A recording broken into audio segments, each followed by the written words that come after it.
बिस्मिल्लाहिर्रहमानिर्रहीम, अस्सलाम वालेकुम। Welcome to my YouTube channel law students platform. इस वीडियो में हम पढ़ेंगे general defences of law of torts. Law of torts के जो जनरल डिफेंसेस हैं वो कौन से हैं। अगर एक बंदा कोई रॉन्ग करता है और उस रॉन्ग की वजह से किसी को नुकसान होता है, जिसको नुकसान हुआ है उसने इस बंदे पे केस किया है, तो ये बंदा कोर्ट में अपने आप को बचाने के लिए या डैमेजेस पे करने से अपने आप को बचाने के लिए कौन से डिफेंसेस दे सकता है, वो डिफेंसेस हम इस वीडियो में पढ़ेंगे। इन डिफेंसेस को जस्टिफिकेशंस भी कहते हैं, एक्सेप्शंस भी कहा जा सकता है। 8 टाइप के डिफेंसेस हैं। पहला है एक्ट ऑफ गॉड, दूसरा है कंसेंट, तीसरा है सेल्फ डिफेंस, चौथा है कंट्रीब्यूटरी नेग्लिजेंस, पांचवां है स्टैट्यूटरी अथॉरिटी, छठा है इनएविटेबल एक्सीडेंट, सातवां है नेसेसिटी और आठवां है मिस्टेक। इनको हम एक एक करके केस लॉज के साथ पढ़ेंगे। सबसे पहला है act of God. Any of the natural event that can not be predicted or expected and which is out of the control of an individual and damage is caused by this situation, so here defendant cannot be liable for damages। अगर कोई भी ऐसा natural event जिसको ना तो predict किया जा सकता हो ना ही एक्सपेक्ट किया जा सकता हो, फिर वो इवेंट किसी भी इंसान के कंट्रोल में ना हो, उस इवेंट की वजह से या उस सिचुएशन की वजह से किसी प्लेंटिफ को नुकसान होता है तो डिफेंडेंट लायबल नहीं होगा। इसमें एक केस है निकोल्स वर्सेस मर्सलैंड, 1870 में हैपन हुआ था। इसमें क्या हुआ था कि एक हेवी रेन होता है, उस हेवी रेन की वजह से डिफेंडेंट के आर्टिफिशियल लेक में सैलाब आ जाता है। इतना ज्यादा रेन होता है, इतनी ज्यादा बारिश होती है, उसका जो आर्टिफिशियल लेक था वो भर जाता है, वो फटने लग जाता है, उसका सारा पानी प्लेंटिफ की जगह में चला जाता है और प्लेंटिफ का नुकसान हो जाता है। प्लेंटिफ उस पे केस करता है, डिफेंडेंट ऑफ गॉड का डिफेंस दे के सकता है और कोर्ट ये फैसला देती है ये जो चीज थी ये अनप्रेडिक्टेबल थी और ये इस डिफेंडेंट के कंट्रोल में नहीं थी। इस सैलाब को रोकना डिफेंडेंट के कंट्रोल में नहीं था, जहाँ पर डिफेंडेंट लायबल नहीं होगा। अब दूसरा डिफेंस है वॉलंटी या consent. If the plaintiff himself agrees to what defendant does there is no liability, यानी जहाँ पर जो प्लेंटिफ है वो खुद एग्री हो उस चीज के लिए जो डिफेंडेंट कर रहा है, वहाँ पर डिफेंडेंट की कोई भी लायबिलिटी नहीं होगी। कुछ केसेस में जो कंसेंट है प्लेंटिफ खुद देता है, एक्सप्लिसिटली देता है। अगर एक पेशेंट की ऑपरेशन हो रही है, पेशेंट के गार्जियन से या उस पेशेंट से कंसेंट ली जाती है, आपकी हम ऑपरेशन कर रहे हैं, अगर आपको कुछ भी हुआ तो हम जिम्मेवार नहीं होंगे, यहाँ पर वो सिग्नेचर करता है, उसने खुद कंसेंट दी। लेकिन बहुत सारे केसेस में कंसेंट होती है वो इम्प्लाइड होती है। एक बंदा सैलून पे गया बाल बनवाने, वहाँ पर उसकी इम्प्लाइड कंसेंट शामिल है। सैलून पे गया है, वो बंदा सैलून वाला इसको टच करेगा, इसके बाल काटेगा, यहाँ पर इस बंदे की इम्प्लाइड कंसेंट शामिल है। या फिर अगर एक क्रिकेट मैच है, बॉलर बॉल करा रहा है, तो बैट्समैन है वो जख्मी हो जाता है, बैट्समैन उस बॉलर पे केस नहीं कर सकता, वहाँ पर उस बैट्समैन की इम्प्लाइड कंसेंट शामिल है। इसी तरह बॉक्सिंग मैचेस में भी यही होता है, वो जो बॉक्सर्स हैं कि वहाँ पर इम्प्लाइड कंसेंट मौजूद होती है। वो बंदा आपको मुक्का मारेगा, बाद में आप उस पे बैटरी का केस नहीं कर सकते कि इसने मुझे मुक्का मारा। इसमें एक केस है आर वर्सेस विलियम। इस केस में क्या होता है कि एक डिफेंडेंट प्लेंटिफ को इस बात के लिए इंड्यूस करता है कि आपके साथ एक एक्ट करूंगा, इस एक्ट की वजह से आपकी सिंगिंग स्किल्स हैं, आपकी जो आवाज है बहुत इम्प्रूव हो जाएगी, आप बहुत अच्छी सिंगिंग कर सकोगी। प्लेंटिफ लड़की है, इस बात पे राजी हो जाती, आप मेरे साथ वो एक्ट करो। एक्ट होता है सेक्सुअल इंटरकोर्स, यानी वो उससे फ्रॉड से वो कंसेंट लेता है, उसके साथ एक सेक्सुअल इंटरकोर्स या किसिंग वगैरह करता है, उससे कहता है इस एक्ट की वजह से आपकी जो सिंगिंग स्किल्स हैं वो इम्प्रूव हो जाएंगी। यहाँ पर कोर्ट ये फैसला देती है, यहाँ पर इस लड़की की जो कंसेंट है फ्री कंसेंट नहीं है, ये कंसेंट फ्रॉड से ली गई है, यहाँ पर ये डिफेंडेंट लायबल होगा। डिफेंडेंट यहाँ पर कंसेंट का डिफेंस नहीं दे सकता।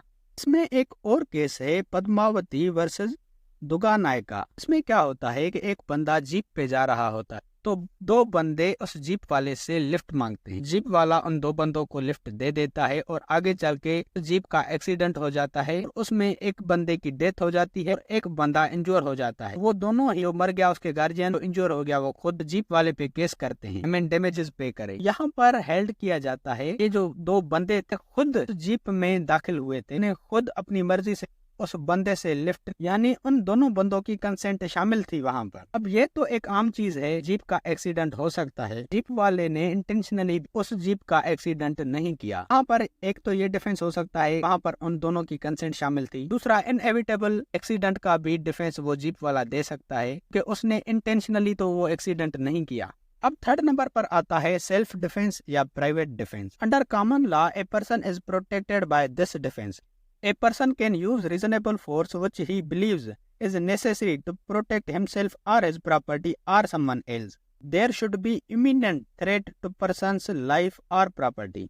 अब कॉमन लॉ के अंडर एक बंदे को इस डिफेंस के जरिए प्रोटेक्ट किया गया है, यानी एक बंदा अपने आप को या अपनी प्रॉपर्टी को या किसी और को, यानी अपने भाई को, अपने दोस्त को या किसी और बंदे को बचाने के लिए रीजनेबल फोर्स इस्तेमाल कर सकता है। तो वो रीजनेबल फोर्स उतनी होनी चाहिए इतनी वो बिलीव करता है, इतनी फोर्स इस्तेमाल करने से मैं अपने आप को या अपनी प्रॉपर्टी को या अपने दोस्त को बचा सकता हूँ। ऐसे नहीं है उस बंदे ने को मौका मार, आपने उसको पिस्टल से गोली मार दी। डिफेंस में बंदा इतनी ही फोर्स इस्तेमाल करे इतनी उसको अपने आप को प्रोटेक्ट करने के लिए जरूरी है।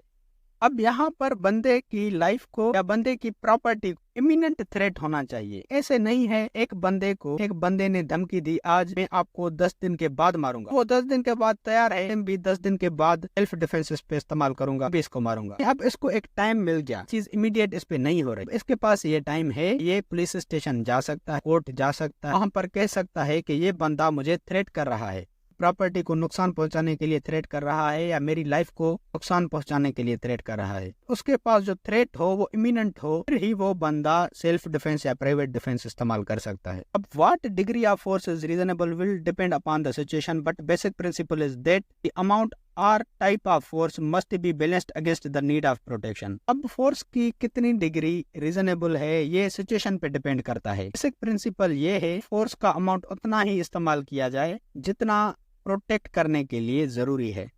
अब इसमें एक केस है बर्ड वर्सेस होलब्रुक।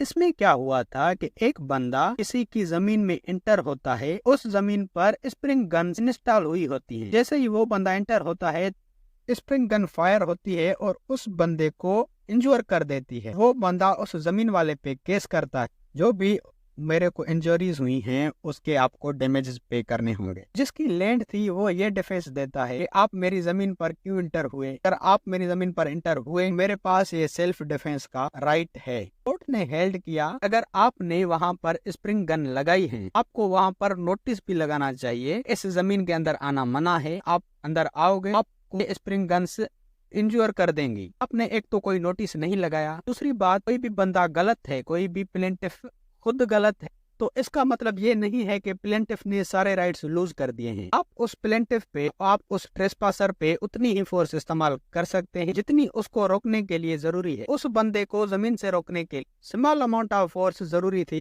लेकिन आपने इस स्प्रिंग गन से उस पे फायर कर दिया, वो इतना ज्यादा इंजोर हो गया। तो आप यहाँ पर लायबल होंगे, जो जमीन वाला था वो लायबल था उसकी इंजरीज के लिए, उसको डैमेजेस पे करने के लिए। अब फोर्थ डिफेंस है contributory negligence, plaintiff is wrongdoer. अब यहाँ पर एक लैटिन मैक्सिम है एक्स टर्पी काजा नॉन आर्टिटर एक्शु from an immoral cause no action arise. यानी जहाँ पर अगर प्लेंटिफ खुद ही गलत हो, ने खुद ही इलीगल एक्ट किया हो, कोई भी एक्शन अराइज नहीं होगा उसके फेवर में।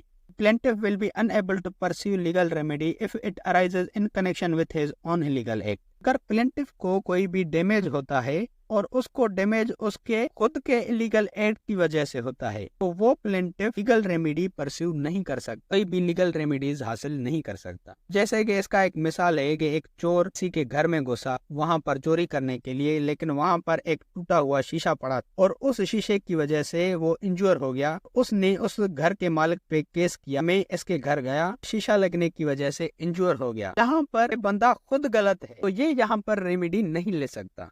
लेकिन यहाँ पर वही बात आती है कि अगर प्लेंटिफ खुद रॉन्ग डूअर है तो इसका मतलब ये नहीं कि उसने अपने सारे राइट्स लूज कर दिए। तो वो कोई भी ट्रेसपास करता है या कोई भी गलत काम करता है उस पर उतनी ही फोर्स इस्तेमाल की जाए इतनी जरूरी है, यानी उसको रोकने के लिए रीजनेबल फोर्स इस्तेमाल करनी चाहिए।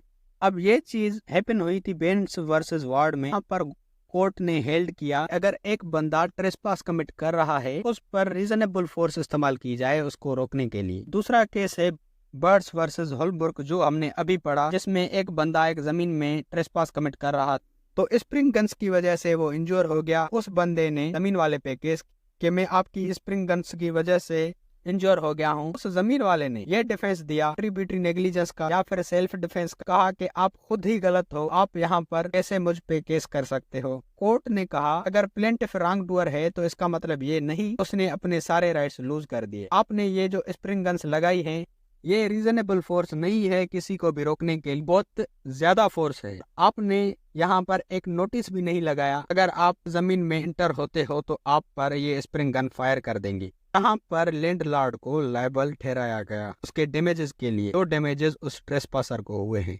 अब फिफ्थ है statutory authority. No trespass to person is committed when a reasonable amount of force is used lawfully by government. अगर गवर्नमेंट की तरफ से reasonable amount of force lawfully इस्तेमाल की गई है वो ट्रेसपास टू पर्सन नहीं होगा। फिर अगर गवर्नमेंट की तरफ से कोई भी काम किया जा रहा है उसकी वजह से न्यूसेंस होती है या कोई बैटरी होती है, किसी बंदे को कोई पत्थर वगैरह लग जाता है, वहाँ पर गवर्नमेंट लायबल नहीं होती। इसी तरह किसी बंदे को क्रिमिनल है, पुलिस अरेस्ट कर रही है लॉफुली, तो वो बंदा भी बैटरी के लिए फाइल नहीं कर सकता। या फिर अगर एक बंदे को जज ने सजाए मौत सुना दी है, जो दज्जाल उसको फांसी दे रहा है, तो उस पे वो बंदा केस नहीं कर सकता फांसी का, वो बंदा या उसके गार्जियन। या फिर अगर जज ने उसको कैद की सजा सुना दी है, जज खुद तो उसको कैद में नहीं डालेगा, कोई और बंदे जिनकी वहाँ पर ड्यूटी है वो बंदे जाके इसको लेके जेल में डालेंगे। वो बंदा उन बंदों पे केस नहीं कर सकता कि इन्होंने मुझे टच किया, इन्होंने बैटरी कमिट की। स्टैट्यूटरी अथॉरिटी दो टाइप्स की होती है, एक होती है एब्सोल्यूट और एक होती है कंडीशनल। जो एब्सोल्यूट होती है कंप्लीट अथॉरिटी होती है उनके पास। रेलवे है, रेलवे के पास एब्सोल्यूट अथॉरिटी होती है, वो जितना भी आवाज करे, जितना भी धुआं निकाले, भी उस ट्रेन पे केस नहीं कर सकता कि उनके पास एब्सोल्यूट स्टैट्यूटरी अथॉरिटी है। इसी तरह जो आर्मी है, अगर कोई भी ऑपरेशन कर रही है टेररिस्ट को पकड़ने के लिए, कोई क्रिमिनल्स को पकड़ने के लिए, उसकी वजह से वो जो फायरिंग कर रहे हैं, फायरिंग की वजह से न्यूसेंस क्रिएट होगी, आर्मी पे कोई केस नहीं कर सकता, उनके पास एब्सोल्यूट स्टैट्यूटरी अथॉरिटी है। दूसरी होती है कंडीशनल स्टैट्यूटरी अथॉरिटी, ये पुलिस वालों के पास होती है। अब उनके पास एब्सोल्यूट पावर नहीं होता न्यूसेंस क्रिएट करने का, किसी को अरेस्ट करने का। अगर वो किसी को अरेस्ट करने आ भी रहे हैं, उनके पास वारंट होना चाहिए, यानी उनके पास कुछ लिमिटेशंस होती हैं, बिल्कुल ही कंप्लीट अथॉरिटी उनके पास नहीं होती। अब इसमें एक केस वोगान वर्सेस टफ वेड रेलवे कंपनी। इसमें क्या हुआ था, रेलवे इंजन से कुछ स्पार्क्स निकल रहे थे, तो उन स्पार्क्स की वजह से प्लेंटिफ की जो लकड़ी थी वो जल गई। यहाँ पर कोर्ट ने हेल्ड किया कंपनी की तरफ से यहाँ पर कोई भी नेग्लिजेंस नहीं है, के पास ये एब्सोल्यूट अथॉरिटी है। और केस है Smith versus London and south western railway company. इसमें कोर्ट की तरफ से ये हेल्ड किया गया जो रेलवे कंपनी है ये नेग्लिजेंट है, रेलवे कंपनी को यहाँ पर लायबल ठहराया गया उन डैमेजेस के लिए। ऊपर वाले केस में क्या था, कोर्ट ने कहा कि जब ट्रेन चलती है तो उसकी इंजन से स्पार्क्स वगैरह निकलते हैं, ये आम बात है। उन स्पार्क्स की वजह से अगर आपकी लकड़ी जल गई, ये नेग्लिजेंट यहाँ पर नहीं है। आपको चाहिए था जो लकड़ी है वो ट्रैक से थोड़ा दूर रखें। लेकिन Smith versus London and south western railway company में जो रेलवे कंपनी थी वो नेग्लिजेंट थी, उनकी नेग्लिजेंस की वजह से प्लेंटिफ का नुकसान हो जाता है, वहां पर कोर्ट रेलवे कंपनी को लायबल ठहरा देती है। अब सिक्स्थ है inevitable accident. Defendant will not be liable in trespass to person or for any other tort for an event over which they had no control and can not be avoided by using even the greatest care and skill. जहां पर भी ऐसा event है जिसके ऊपर defendant का कोई भी कंट्रोल ना हो, वहां पर डैमेजेस से बचने के लिए डिफेंडेंट अगर अपनी केयर और स्किल इस्तेमाल करता है फिर भी उस नुकसान से नहीं बच सकता, इस केस में वो डिफेंडेंट लायबल नहीं होगा उस रॉन्ग के लिए या ट्रेसपास टू पर्सन के लिए या कोई भी नुकसान होता है उसके लिए। अब इसमें एक केस है स्टेनले वर्सेस पॉवेल में। क्या हुआ था, जो डिफेंडेंट था वो शूटिंग कर रहा के साथ दूसरे बंदे भी शूटिंग कर रहे थे। डिफेंडेंट की एक गोली ट्री को लग के वापस आके प्लेंटिफ को लगती है और प्लेंटिफ इंजूर हो जाता है। प्लेंटिफ उस डिफेंडेंट पे केस करता है तो कोर्ट हेल्ड करती है ये इनएविटेबल एक्सीडेंट में फॉल करता है। यहाँ पर इस डिफेंडेंट ने इंटेंशनली शूटिंग नहीं की है, तो ये पता नहीं था कि अगर मैं ये गोली आगे मारता हूँ तो पीछे आके किसी को इंजूर कर सकती है। अगर ये यहाँ पर केयर और इस्तेमाल करता भी इस डैमेज से नहीं बच सकता, इसको कंट्रोल नहीं कर सकता, यहाँ पर ये डिफेंडेंट लायबल नहीं है। इसमें एक केस है नाइट्रोग्लिसरीन केस में। दो डिलीवरी पर्सन्स होते हैं, वो एक ड्रम लेके आते हैं जिस ड्रम में नाइट्रोग्लिसरीन होती है, लेकिन इन दोनों को नहीं पता होता। अब जैसे ही वो ड्रम लेके आते हैं तो वो लीक करने लगता है। वो उस ड्रम को ऑफिस में लेके आते हैं, चेक करते हैं कि कहाँ से लीक कर रहा है। इतने में वो ब्लास्ट हो जाता है और वो ऑफिस तबाह हो जाती है। वो ऑफिस थी प्लेंटिफ की। प्लेंटिफ इन पे केस करता है कि इन्होंने मेरी ऑफिस डिस्ट्रॉय कर दिया, लेकिन कोर्ट हेल्ड करती है ये जो डिलीवरी पर्सन्स थे इनको कुछ पता नहीं था इसमें नाइट्रोग्लिसरीन है। इनको कोई भी आइडिया नहीं था कि अगर हम इसको खोलेंगे या इसकी लीकेज बंद करेंगे ब्लास्ट हो जाएगा और आपकी ऑफिस खत्म हो जाएगी। ये इनएविटेबल एक्सीडेंट में फॉल करेगा। और 7th है necessity. When it is necessary to commit tort to prevent greater harm will be valid defence. जहाँ पर ग्रेटर हार्म से बचने के लिए टॉर्ट किया जाए तो वो एक वैलिड डिफेंस है। मिसाल के तौर पर एक बंदा किसी को बचाने जाता है, बंदा डूब रहा है पानी में, उसको बचाना एक नेसेसिटी है। यहाँ पर ये बंदा नेसेसिटी का डिफेंस दे सकता है। बाद में वो बंदा जब बच जाएगा डूबने से, वो बंदा इस पे केस नहीं कर सकता कि इसने मेरे साथ बैटरी कमिट की है, इसने मुझे टच किया। इसी तरह अगर किसी घर में आग लगी है, एक बंदा उस घर का दरवाजा तोड़ के आग बुझाने जाता है, इसने यहाँ पर दरवाजा तोड़ा यानी इसने एक नुकसान कर दिया। इसने जो नुकसान किया वो कम नुकसान है, बड़े नुकसान से बचने के लिए वो आग बुझाने गया, पूरे के पूरे घर को बचाने के लिए छोटा सा दरवाजा तोड़ा। लेकिन नेसेसिटी के केस में एक कंडीशन ये होती है, वो बंदा ट्रेसपास, बैटरी या कोई भी टॉर्ट तब कमिट करे उसके पास कोई और ऑप्शन ना हो। यानी जैसे अगर एक लड़की डूब रही है और उसका हस्बैंड खड़ा है, वो बंदा उसको कह सकता है कि अपनी बीवी को बचाओ। लेकिन अगर वहां पर कोई नहीं है फिर ये बंदा जा सकता है, इसके पास कोई दूसरा ऑप्शन नहीं है। फिर एक घर में आग लगी है, फायर ब्रिगेडियर मौजूद है, तो बंदा उसको कह सकता है इसके पास एक पहला ऑप्शन है। कोई भी ऑप्शन ना हो फिर ये बंदा तो वहां पर ट्रेसपास कमिट कर सकता है। इसमें एक केस है ली वर्सेस ग्लेडस्टोन, 1909 में हैपन हुआ था। इसमें एक बंदा भूख हड़ताल कर रहा था, भूख से मरने वाला था। उसकी लाइफ को बचाने के लिए जबरदस्ती उसको फीडिंग करवाई गई, खाना खिलाया गया। यहाँ पर ये बैटरी नहीं हो। एक और केस है कोप वर्सेस शार्पे। इसमें डिफेंडेंट ने घर को आग से बचाने के लिए ट्रेसपास कमिट किया। यहाँ पर ये चीज एक नेसेसिटी थी, यहाँ पर ये बंदा नेसेसिटी का डिफेंस देके बच गया। अब जो नेसेसिटी है और प्राइवेट डिफेंस है, इसमें क्या फर्क है? नेसेसिटी है वहां पर जो प्लेंटिफ होता है वो इनोसेंट होता है, और प्राइवेट डिफेंस में जो प्लेंटिफ होता है वो रॉन्ग डूअर होता है। अब जैसे नेसेसिटी में एक बंदा किसी घर में ट्रेसपास कमिट करता है, उस घर को आग से बचाने के लिए, उस घर का मालिक उसी पे ही अगर केस करता है ट्रेसपास का, वो घर का मालिक प्लेंटिफ हुआ लेकिन वो है तो इनोसेंट। इसी तरह जैसे प्राइवेट डिफेंस में शुरू में हम एक मिसाल पढ़ के आए, एक चोर घर में घुसता है, वहाँ पर एक टूटा हुआ शीशा पड़ा होता है, उस शीशे की वजह से वो इंज्योर हो जाता है और वो उस घर के मालिक पे केस करता है। तो यहाँ पर जिसने केस किया है वो खुद चोर है। यहाँ पर ये जो चोर है, प्लेंटिफ है, ये रॉन्ग डूअर है। तो नेसेसिटी और प्राइवेट डिफेंस में ये फर्क है। और नेसेसिटी और इनएविटेबल एक्सीडेंट में क्या फर्क है? नेसेसिटी में जो नुकसान किया जाता है वो इंटेंशनली किया जाता है बड़े नुकसान से बचने के लिए, और इनएविटेबल एक्सीडेंट में जो नुकसान होता है वो नॉन इंटेंशनल होता है। अब जैसे कि एक बंदे ने घर को आग से बचाने के लिए दरवाजा तोड़ा, यानी उसने दरवाजा इंटेंशनली तोड़ा। इनएविटेबल एक्सीडेंट में जो वो बंदा शूटिंग कर रहा था, उस शूटिंग की वजह से एक गोली ट्री में लग के वापस आ गई और उसने एक बंदे को इंज्योर कर दिया।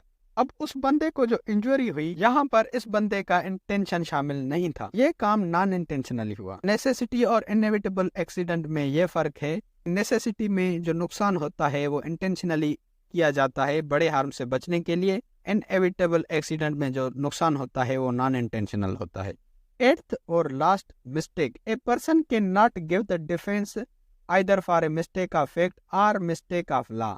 There are some exceptions in which person can avoid liability by showing he acted in an honest but mistaken belief. ये जो मिस्टेक है, कोई भी बंदा मिस्टेक का डिफेंस नहीं दे सकता, चाहे वो मिस्टेक ऑफ फैक्ट हो या मिस्टेक ऑफ लॉ हो। कुछ एक्सेप्शंस हैं यहाँ पर एक बंदा लाइबिलिटी को अवॉइड कर सकता है ये शो करके कि उसने जो एक्ट किया वो ऑनेस्ट बिलीफ में इन गलती से किया। इसमें कह रहा है कि कोई भी बंदा अगर नुकसान करता है तो ये नहीं कह सकता कि यार ये मुझसे गलती से हो गया। लेकिन कुछ एक्सेप्शंस हैं, मैं अभी आपको बताऊंगा, जहाँ पर एक बंदा वो चीज शो करके अपने आप को बचा सकता है। For example, if the doctor says that incorrect diagnosis or treatment was the result of mistake, there are two possible outcomes. अगर एक डॉक्टर कहता है गलत डायग्नोसिस या ट्रीटमेंट की वजह से बंदा मर गया है, इसकी ऑपरेशन सही नहीं हुई, ये चीज मिस्टेक की वजह से हुई है, इसका जो गलत ट्रीटमेंट हुआ है या गलत डायग्नोसिस हुई है ये हमसे मिस्टेक की वजह से हुई है। यहाँ पर इसके 2 पॉसिबल आउटकम्स हैं। अब सबसे पहला,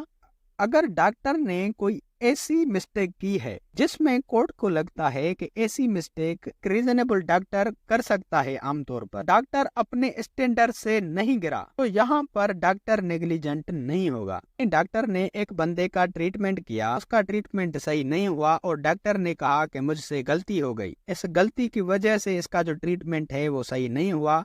तो कोर्ट देखेगी, अगर कोर्ट को लगता है कि अगर इसकी तरह कोई दूसरा डॉक्टर होता वो भी ये मिस्टेक कर सकता हो, यहाँ पर ये डॉक्टर नेग्लिजेंट नहीं होगा। इस केस में वो डॉक्टर अपनी स्टैंडर्ड ऑफ केयर से नहीं गिरा। मिसाल के तौर पर एक डॉक्टर का स्टैंडर्ड बहुत हाई है, वो किसी की भी ऑपरेशन करता है बिल्कुल सही करता है, अपने स्टैंडर्ड से कभी भी नहीं गिरा। एक दिन किसी बंदे की वो ऑपरेशन करता है, वो ऑपरेशन सही नहीं होती, उसके पेट में इंची अंदर रख देता है। यहाँ पर कहा जाएगा कि ये डॉक्टर अपने स्टैंडर्ड से गिर गया, जो इस डॉक्टर का स्टैंडर्ड है उससे ये गिर गया तो इसलिए ये नेग्लिजेंट है। अगर डॉक्टर अपने स्टैंडर्ड से नहीं गिरा, उसके जैसा डॉक्टर अगर वहाँ होता तो वो भी इस टाइप की मिस्टेक कर सकता था। इस केस में डॉक्टर नेग्लिजेंट नहीं होगा और लायबल भी नहीं होगा। तो इस केस में डॉक्टर मिस्टेक क्या डिफेंस दे सकता है। दूसरा सिनेरियो ये है जहाँ पर अगर डॉक्टर कहे इस बंदे का जो मैंने ट्रीटमेंट किया है वो एक मिस्टेक की वजह से इसका जो ट्रीटमेंट है वो इनकरेक्ट हुआ है। अगर कोर्ट को लगता है ये जो डॉक्टर ने मिस्टेक की है ये रीजनेबल डॉक्टर नहीं कर सकता, उसने उसके पेट में कैंची अंदर रख दी, ये जो रीजनेबल डॉक्टर होगा ये वो तो गलती नहीं करेगा। यहाँ पर डॉक्टर ये नहीं कह सकता मैंने गलती से ये कैंची अंदर रख दी। कोर्ट देखेगी अगर आप जैसा कोई और डॉक्टर होता तो क्या वो उस बंदे के पेट में कैंची रखता? बिल्कुल नहीं रखता। ये एक ऐसी गलती है जो कि रीजनेबल डॉक्टर नहीं कर सकता। इस केस में जो डॉक्टर है वो अपने स्टैंडर्ड से गिर चुका है, इसका रिकॉर्ड स्टैंडर्ड है उससे गिर चुका है। इस केस में वो डॉक्टर मिस्टेक का डिफेंस नहीं दे सकता। तो दोस्तों ये था हमारा आज का टॉपिक। उम्मीद है कि आपका कॉन्सेप्ट क्लियर हो गया होगा। अगर आपको वीडियो समझ नहीं आई तो मैं आपसे कहूंगा कि ये वीडियो आप दोबारा देखो, का कॉन्सेप्ट बिल्कुल क्लियर हो जाएगा। आपसे एक रिक्वेस्ट है कि ये वीडियो अपने लॉ के ग्रुप में जरूर शेयर करें, कि जो क्लोज फ्रेंड्स हैं लॉ के उनके साथ ये लाजमी शेयर करें। अगर आपको लॉ ऑफ टॉर्ट्स के दूसरे वीडियोस देखने हैं तो आप मेरे चैनल की प्लेलिस्ट विजिट कर सकते हैं लॉ ऑफ टॉर्ट्स के नाम से। अगर आपको लॉ ऑफ टॉर्ट्स के नोट्स चाहिए तो डिस्क्रिप्शन में दी गई लिंक पे क्लिक करके आप लॉ ऑफ टॉर्ट्स के नोट्स भी डाउनलोड कर सकते हो। और ये वीडियो आप कौन से सिटी से देख रहे हो कमेंट्स में जरूर। अगर आपको लॉ के रिगार्डिंग किसी भी टॉपिक की वीडियो चाहिए तो वो टॉपिक लिख के साथ में LSP लिख के सर्च करेंगे तो आपको सबसे पहले मेरी वीडियोस मिल जाएंगी, जिससे आप अपना इजीली कॉन्सेप्ट क्लियर कर सकते हैं। या फिर अगर आप मेरे चैनल की प्लेलिस्ट में जाते हैं तो वहाँ पर आपको हर सब्जेक्ट की अलग से प्लेलिस्ट मिल जाएगी, जहाँ पर उस सब्जेक्ट के सारे वीडियोज़ मिल जाएंगे आपको।